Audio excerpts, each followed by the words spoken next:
Welcome back, friends, to another episode of Military Forces Unleashed, the channel where we break down the nitty-gritty of current military topics. No sugarcoating allowed.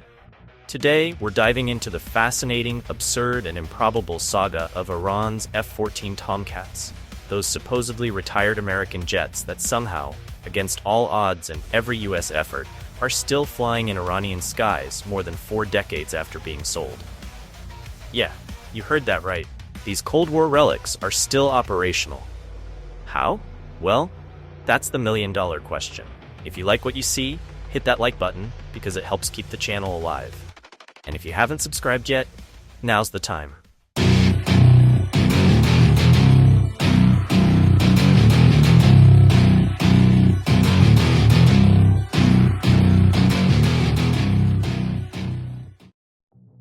Let's rewind to the 1970s. Iraq, then under Ahmed Hassan al-Bakr, made a deal with the Soviets for some shiny new weaponry, including the MiG-25 Foxbat. Neighboring Iran, still under Shah Mohammad Reza Pahlavi, saw this as a direct threat. The two countries had been dancing around each other with bordershes for decades, and Iran's military was hardly in fighting shape. The Shah's solution? A massive arms buying spree from the US, including, you guessed it, the F-14 Tomcat. The MiG-25? Fast, like absurdly fast. It was only second to the SR-71 Blackbird, clocking in at over 3,000 kilometers per hour. The Shah needed something to counter that, and the F-14, with its then groundbreaking radar and Phoenix missiles, fit the bill. By 1976, Iran had its first batch of these cutting-edge planes, and 80 would eventually make their way to the Shah's arsenal. When the Iranian Revolution of 1979 toppled the monarchy, Iran suddenly found itself with 79 fully armed F-14 Tomcats, but zero U.S. support to keep them in the air. With sanctions in place and the Americans out of the picture, Ayatollah Khomeini inherited a fleet of advanced fighters and, quite literally, no instructions. Picture MacGyver flying an F-14, trying to fix it with a paperclip and some chewing gum. That's pretty much what the Iranians were dealing with. Then came the Iran-Iraq War in the 1980s, and the F-14s proved they were far more than expensive paperweights. Even without proper maintenance and spare parts, Iranian Tomcats wreaked havoc on Iraqi aircraft.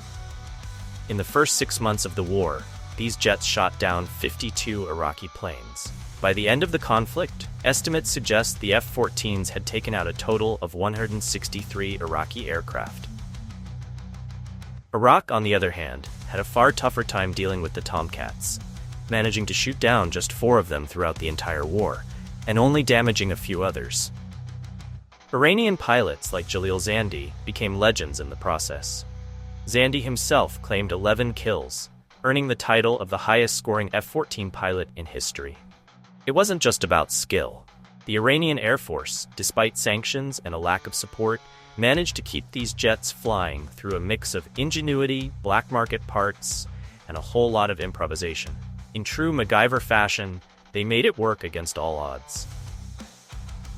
But then came the kicker: spare parts. Without US support, Iran had to get creative. Reports indicate that they cannibalized non-operational jets and even allegedly traded one to the Soviets for parts and assistance. By the 1990s, estimates said that only 25 Tomcats were still operational. Fast forward to today, and surprise, surprise, Iran still has Tomcats in the air. In fact, recent independent reports suggest there may be as many as 40 operational F-14s. Yes, that's right, 40-year-old jets that have survived a brutal war and are now kept aloft by a country with zero official access to replacement parts. So, while Iran's F-14s might be the poster children for what happens when a superpower cuts you off, they're also a case study in military improvisation. Sure, the Tomcat is a marvel of engineering, a twin-engine fighter with variable sweep wings that could go from dogfighting to long-range interceptions. But even the best machines need TLC, or at least, spare parts. And here's where things get really interesting. Iran has somehow kept these jets operational for over 4 decades. How? By scouring the black market, reverse engineering parts, and essentially pulling off MacGyver-level stunts to keep their fleet airborne. According to military blogs like The Aviationist, some of these jets are basically flying Frankenstein's monsters, patched together with parts from any source they can find, legal or not. The geopolitical gymnastics involved are almost as impressive as the jets themselves. With the US embargo firmly in place since 1979, Iran has had to get creative, sourcing parts through shadowy middlemen, and sometimes even from adversaries of the US. It's like watching a high-stakes chess game where Iran keeps sacrificing pawns but somehow avoids checkmate. According to reports, they've even managed to upgrade some systems with Russian and Chinese technology, which, let's be honest, is kind of like putting a new stereo system in a car that's running on 3 cylinders. But the truth is, Iran's F-14s are on borrowed time. Fighter jets are not designed to fly indefinitely without proper maintenance and spare parts, and each passing year makes it harder to keep them operational. Iran's Air Force has been flying these Cold War relics for so long that it's starting to feel like an episode of Survivor, Aerospace Edition. One wrong move, and an F-14 could turn from a flying fortress into a very expensive pile of scrap metal at 30,000 feet. The fact that they've lasted this long is a testament not only to the aircraft, but to the resourcefulness of a military that's been isolated for decades. Yet, the writing is on the wall. No matter how many black market deals are made, or how many parts are cobbled together, Iran's F-14s can't defy physics or the relentless march of time forever. Eventually, even the most stubborn machine reaches its expiration date, and it's anyone's guess what happens when that day comes. The geopolitical implications will be as fascinating as the technical ones. After all, keeping an ancient fleet airborne is one thing, but replacing it without sparking an international incident? That's a whole other level of difficulty. That's it for today's breakdown of Iran's F-14 Tomcats.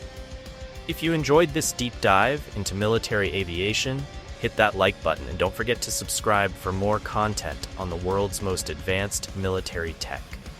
And before I go, let me apologize for the lack of videos recently. I've been down with a nasty illness, but I'm back on my feet and we're ready to ramp up production again. Drop a comment below. Do you think Iran's F-14s are marvels of engineering or just flying antiques? See you in the next video. Stay tuned and stay safe.